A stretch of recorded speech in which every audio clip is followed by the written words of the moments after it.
परम श्रद्धेय भिक्षु करुणाशील राहुल को नमन करते हुए भिक्षु संघ को वंदना आप सभी के लिए आज जो बुद्धिस्ट रिसर्च सेंटर अलीगढ़ की ओर से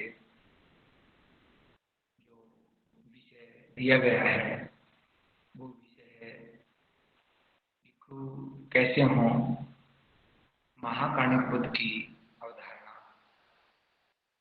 यानी कि महाकाणिक बुद्ध के मन में भिक्षुओं के प्रति कैसा विचार था कि वो किस प्रकार के भिक्षु चाहते थे,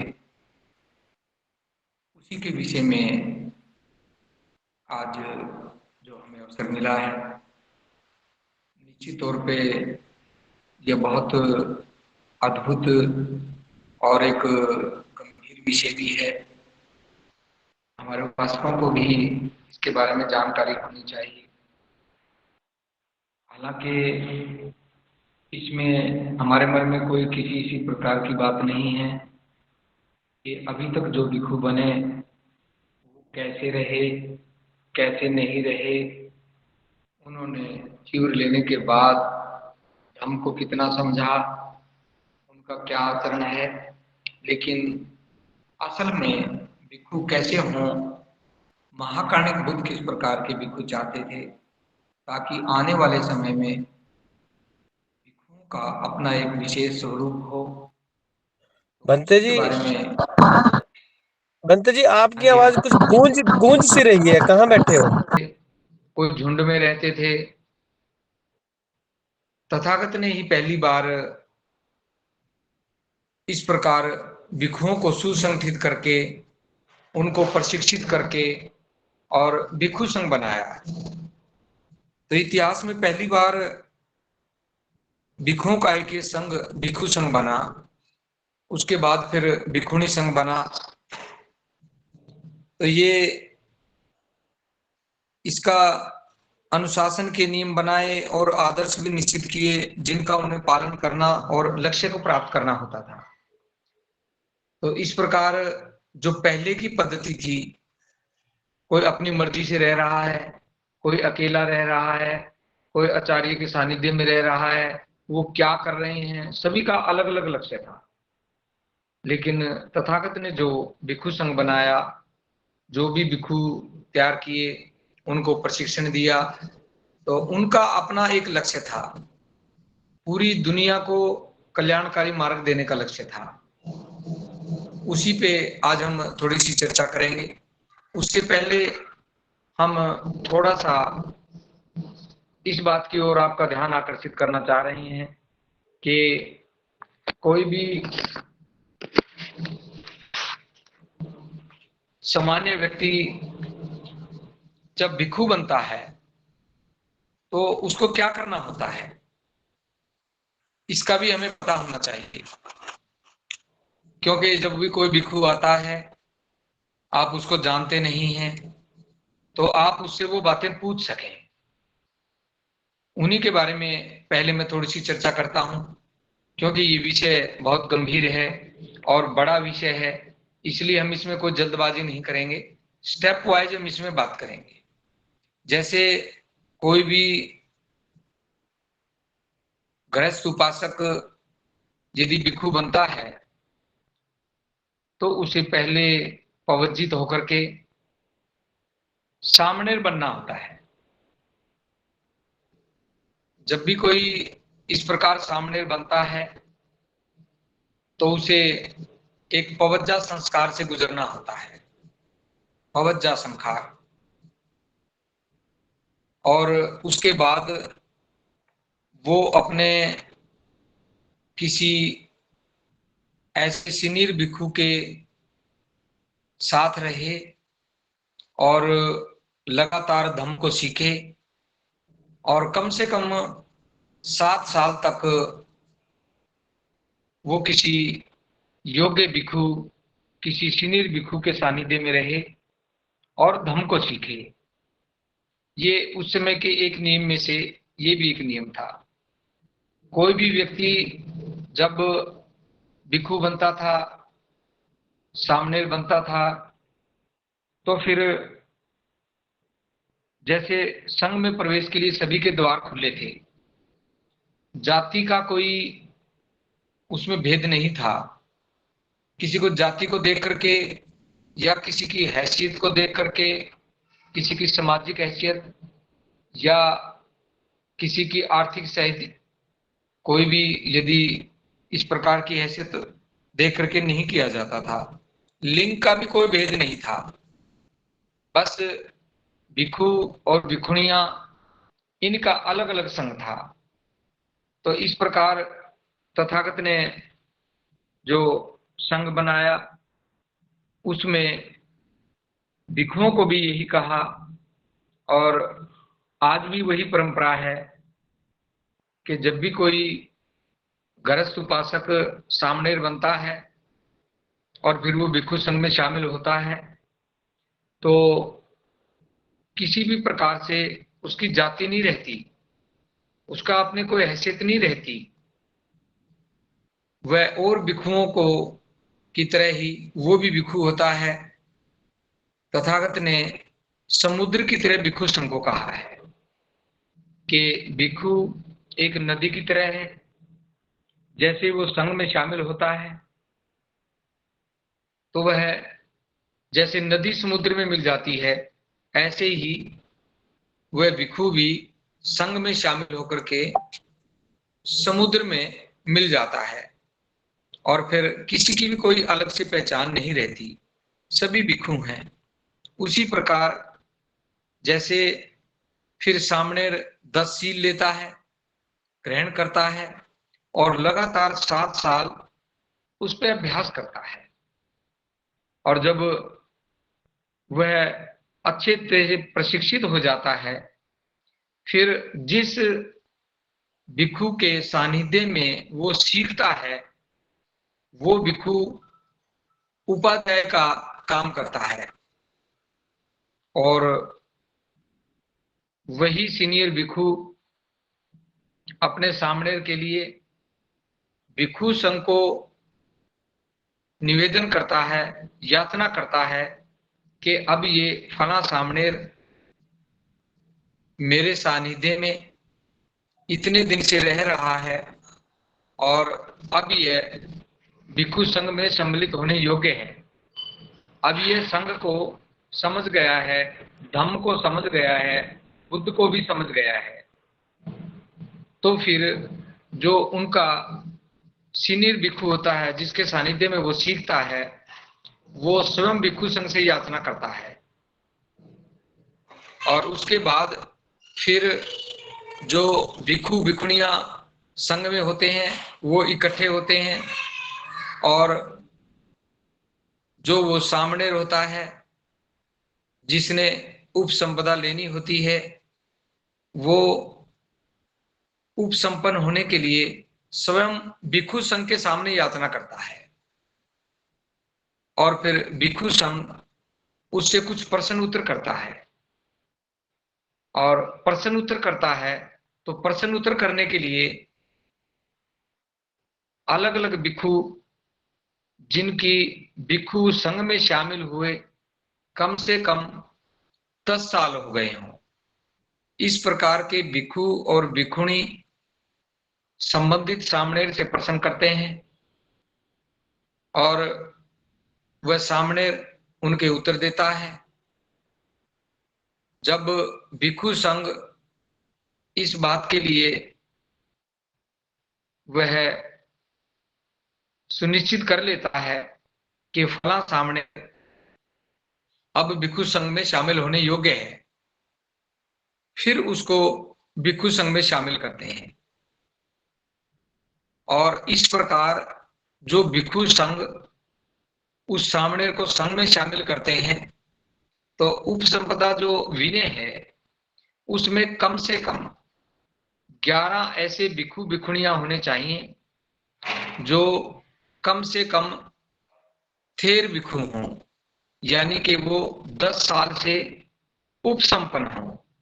यदि कम से कम 11 बताए हैं तो 11 से यदि कम है, और यदि वो भिक्षु कहता है कि मैं उपसंपन्न हो गया हूं, तो ये विनय के मुताबिक नहीं है। विनय में ये चाहिए कि कम से कम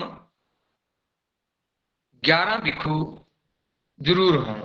उसमें ऐसा हो सकता है कि 10 भिक्षु भिक्षुणियां हों जो 10 साल से भिक्षु संघ में शामिल हों, उपसंपन्न हुए हो गए हों, और 11वां जो उपसंपन्न करने वाला जो सबसे सीनियर भिक्षु होता है, जो दायद होता है, तो वो 11वां हो सकता है। तो इस प्रकार 11 भिक्षु भिक्षुणियां कम से कम उस संघ में शामिल हों और उस सामणेर को भिक्षु संघ में शामिल करें। तो इस प्रकार का विनय इसमें बताया गया है। तो एक सामणेर हो या भिक्षु हो, वह 10 शील ग्रहण करता है और 10 शीलों को कभी भी ना तोड़ने का संकल्प भी लेता है कि कभी भी उसके शील भंग ना हो। तो संघ द्वारा अनुमति देने पर ही उसे उपसंपदा मिलती है और वह भिक्षु बन जाता है। तो भिक्षु और भिक्षुणी दोनों के लिए यह एक जैसा ही नियम है, इसमें कोई अलग से कोई नियम नहीं है। तो इस प्रकार कोई भी सामान्य गृहस्थ से वह सामणेर बनता है और 7 साल सीखता है, फिर भिक्षु संघ में उसको एक विधि द्वारा शामिल किया जाता है। ऐसा जो बुद्धाहिंदी धम्मा में भी है और उपसंपदा विनय में भी है। तो इसको प्रत्येक जो उपासक है, उपासिकाएं हैं, उनके ध्यान में होना चाहिए। और जब भी कोई भिक्षु भिक्षुणी आए तो उससे आप इस प्रकार की इंट्रोडक्शन भी ले सकते हैं, उनका परिचय भी ले सकते हैं कि भंते जी, आप कितने दिन से उपसंपन्न है, आपका आचार्य कौन रहा है, आप सामणेर कितने दिन रहे, जब उपसंपदा हुई तो कितने भिक्षु भिक्षुणियां 10 साल से ज्यादा उपसंपन्न उसमें उपस्थित रहे। तो इस प्रकार के प्रश्न उत्तर कर सकते हैं ताकि आपको भी पता चले वे फला भिक्षु उस आचार्य के सानिध्य में रहा और उसे इस प्रकार उपसंपदा मिली। यह उपसंपदा विनय है।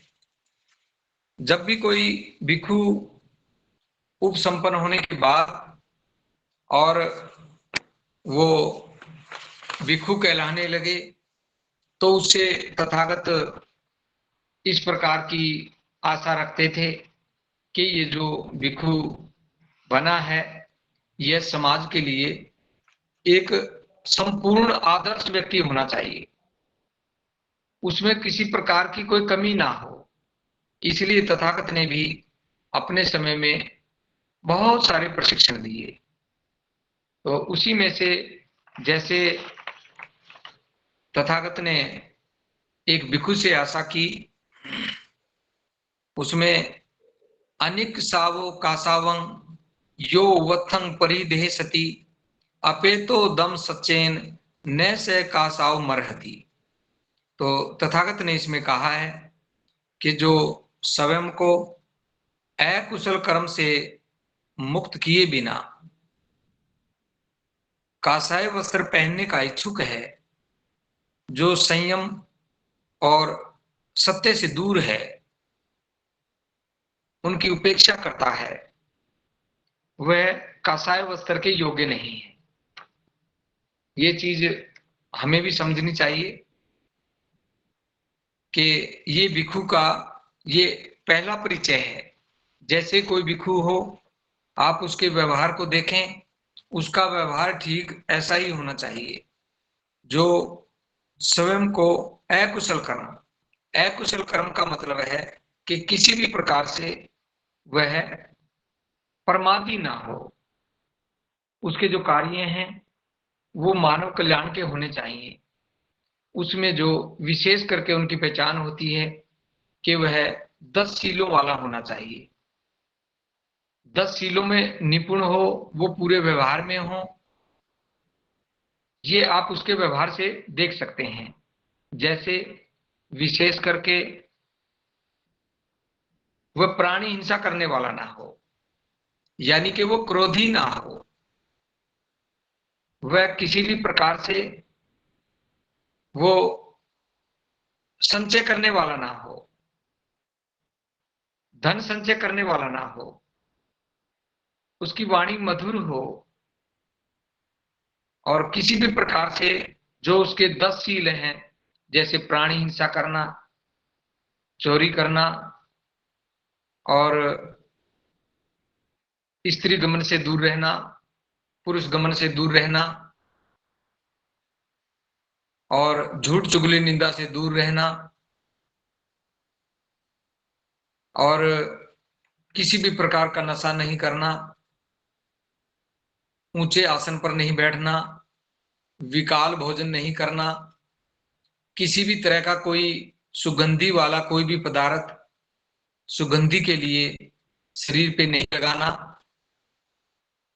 और किसी भी प्रकार से जैसे कोई सोना है, चांदी है, वह इस प्रकार के भी कोई भी चीज ऐसी दान में ना ले, उनमें आसक्ति ना रखे। तो इस प्रकार वो अपने शरीर पे भी ना पहने हुए हो, भी दान लेकर के अपने ही शरीर पे पहनने लग जाए, तो वो भी भिक्षु के लिए सही नहीं है। तो इस प्रकार ये 10 शील हैं, इनमें आप उनको चेक कर सकते हैं, देख सकते हैं। प्रत्येक भिक्षु में तथागत चाहते थे कि इन भिक्षुओं का पूर्ण रूप से वो पालन करने वाला हो। तो इसमें जैसे कुशल कर्म है, तो वो कुशल कर्मों में पूरा निपुण होना चाहिए, कोई भी ऐसा कार्य नहीं करना चाहिए जिससे वह लोगों को अच्छा ना लगे, और वह संयम वाला हो। यदि कोई उपासक या उपासिका या कोई दूसरे किसी और पंथ का या कोई दूसरा अलग सभ्यता का, अलग किसी संस्कृति का कोई साधु संत है या उनका कोई प्रवर्तक है, वो यदि भिक्षु को कुछ कहे और भिक्षु संयम खो दे या किसी और ऐसी परिस्थिति को देख करके संयम खो दे, तो निश्चित तौर से ऐसी आशा तथागत ने भिक्षुओं से नहीं की। जो भी कांस्य वस्त्र पहनने वाला है वह संयम वाला होना चाहिए, असंयम वाला नहीं होना चाहिए। बिल्कुल उसकी वाणी संयत होनी चाहिए, और वह भिक्षु सत्य बोलने वाला होना चाहिए, झूठ पे काम करने वाला नहीं होना चाहिए, किसी भी प्रकार के चमत्कारों को दिखाने वाला नहीं होना चाहिए, या चमत्कारों का पक्षधर नहीं होना चाहिए। जो मार्ग तथागत ने दिया, सत्य का मार्ग, उसी सत्य के मार्ग को आगे बढ़ाने वाला होना चाहिए। इस प्रकार यदि कोई भी भिक्षु है, यदि वह संयम वाला नहीं है, सत्य बोलने वाला नहीं है, सत्य प्रिय भी नहीं है, और वह प्रमादी रहता है, तो निश्चित तौर पे वह काषाय वस्त्र के योग्य नहीं है। यदि कोई भी भिक्षु, जैसे तथागत ने कहा, यो च वंत कासावस शिलेषु सुम माहितो उपेतो दम सचेन सैवे कासाव मरहति, यानी कि जो भिक्षु कुशल कर्म करने वाला हो, अपरमादी हो, वह संयम रखने वाला भी हो, और सत्य का पक्षधर हो, सत्य का ही प्रचारक हो, तो निश्चित तौर पे ऐसा जो भी सामान्य व्यक्ति जो चीवर पहनने का इच्छा रखता है और वह चीवर पहन लेता है और वह भिक्षु बन जाता है, तो फिर भिक्षु से तथागत ने ऐसी आशा की है कि भिक्षु ऐसा ही होना चाहिए। सिर्फ कोई भी भिक्षु भिक्षाटन करने से ही वह भिक्षु नहीं बन जाता, कि कोई ये कहे कि मैं तो भिक्षाटन करके ही भोजन ग्रहण करता हूं, इसलिए मैं भिक्षु हूं। वह विकारों से दूर है, वही भिक्षु होता है। जो भी भिक्षु जो तथागत ने अपेक्षा की कि वे भिक्षु में कैसे गुण होने चाहिए,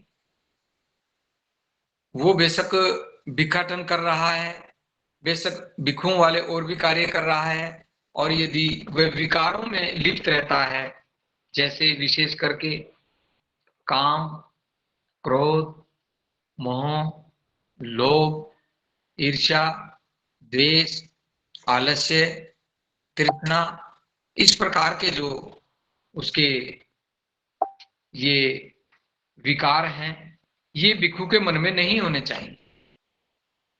विकार व्यक्ति को नीचे की ओर गिराते हैं, और यदि भिक्षु में भी विकार हैं तो निश्चित तौर पे वह एक आदर्श पुरुष नहीं बन सकता।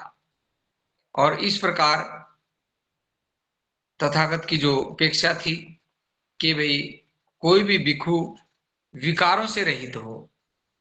कोई भी भिक्षु विकारों से रहित कैसे हो सकता है, किस प्रकार उसको कार्य करना है, उस पे भी हमें थोड़ा सा ध्यान आकर्षित करना चाहिए। जैसे भिक्षु शीलों में पारंगत हो जाए और ध्यान साधना करने वाला हो, वह वाणी से मधुर हो, और किसी भी प्रकार का जो विकार है उसको वो ध्यान साधना के माध्यम से, सम्यक व्यायाम के माध्यम से और समाधि के माध्यम से, यानी कि पूरे अष्टांगिक मार्ग को वह अपने व्यवहार में उतार करके जब एक भिक्षु रहता है तो निश्चित तौर से वह विकारों से ग्रस्त नहीं होता। तो इस प्रकार कोई भी भिक्षु तभी भिक्षु कहलाता है जब वह विकारों से मुक्त हो, न केवल अनुशासन एवं संकल्प से, न अधिक अध्ययन से, न ही समाधि से, न अकेले सोने से विमुक्ति को प्राप्त किया जा सकता है। इसे सांसारिक सुखों में लिप्त व्यक्ति नहीं जान सकता। जिसने तृष्णा का विनाश कर डाला है वही इसे प्राप्त कर सकता है। इसको थोड़ा सा हम और ध्यान से सुने। जैसे बहुत सारे भिक्षु भी इस प्रकार वो अनुशासन की बात भी करते हैं, वो विनय की बात भी करते हैं, और स्वयं भी पालन करते हैं, औरों से भी पालन करवाते हैं, और वो संकल्पित भी है, वह अध्ययन भी बहुत करता है, वह समाधि में भी रहता है, और वह अकेला भी सोता है। तथागत ने इसमें कहा है कि ये सभी चीज होने के बावजूद भी कोई भी भिक्षु वह विमुक्ति को प्राप्त नहीं कर सकता। ऐसे अकेले इनसे नहीं, जो भिक्षु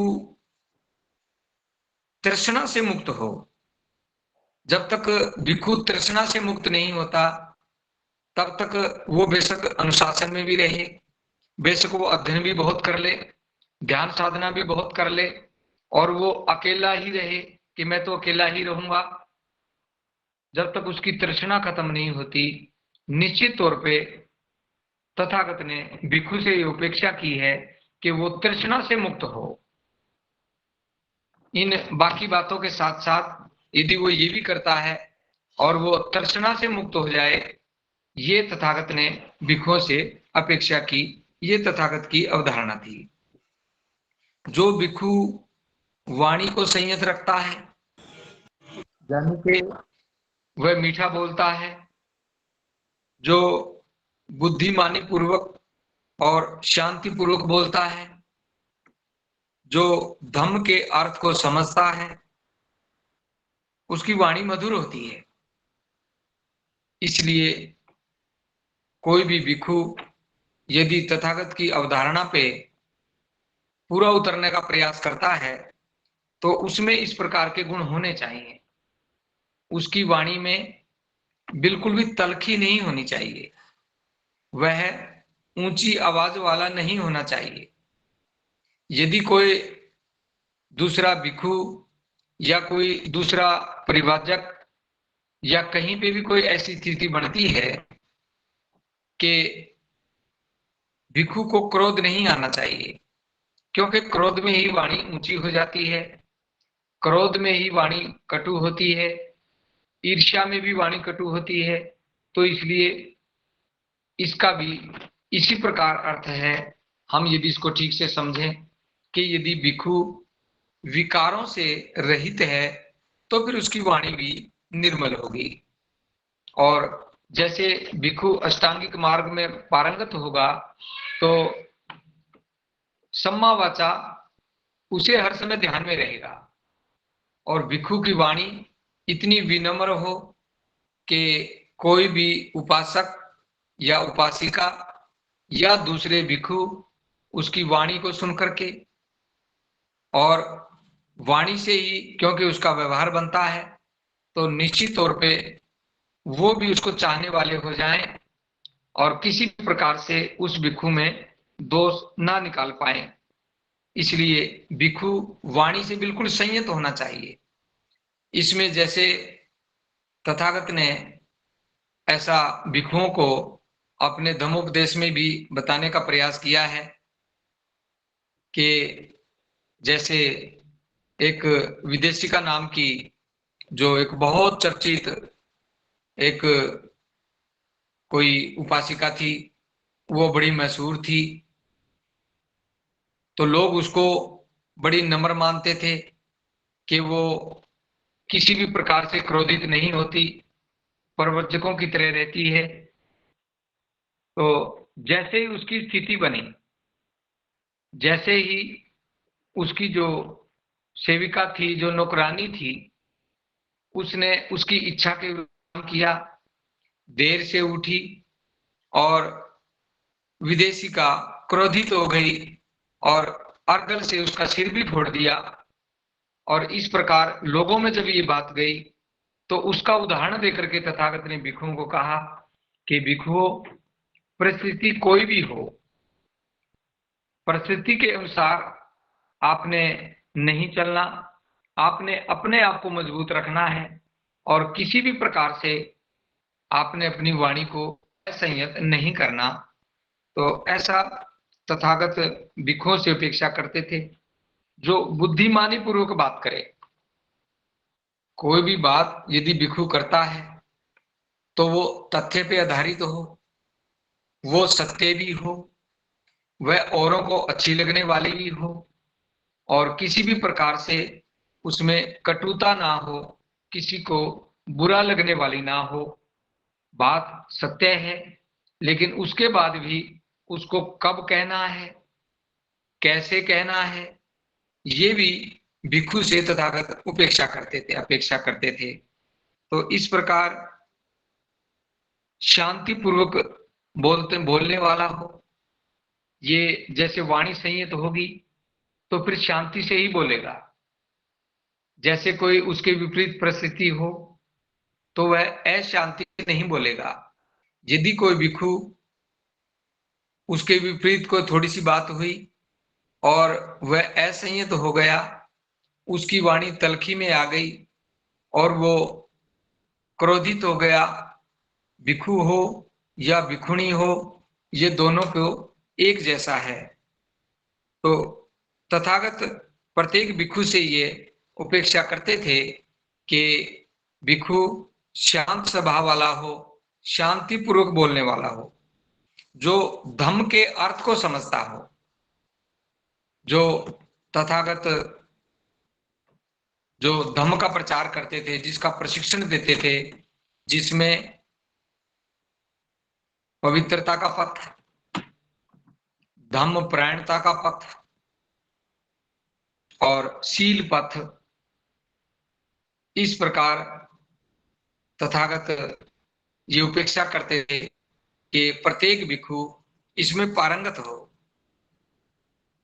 यदि कोई भिक्षु ये ऊपर वाली बातों में वो पूरा अनुभव कर चुका है, इसमें वह पारंगत हो चुका है, तो स्वाभाविक तौर पे ऐसे भिक्षु की वाणी मधुर ही होगी।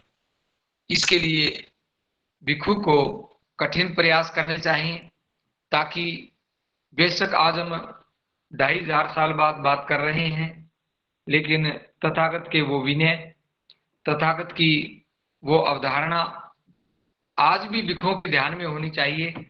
और भिक्षु का पहला कर्तव्य बनता है कि वो अपने आप को ही संयत करे, बाद में फिर औरों की बात करे। यदि कोई भी भिक्षु इस प्रकार करता है तो निश्चित तौर पे उससे सभी लोग प्रभावित होंगे और उसको एक आदर्श के रूप में मानेंगे। इसमें जैसे आगे तथागत ने भिक्षुओं को ये कहने का प्रयास किया, समझाने का प्रयास किया धम्म देशना के माध्यम से,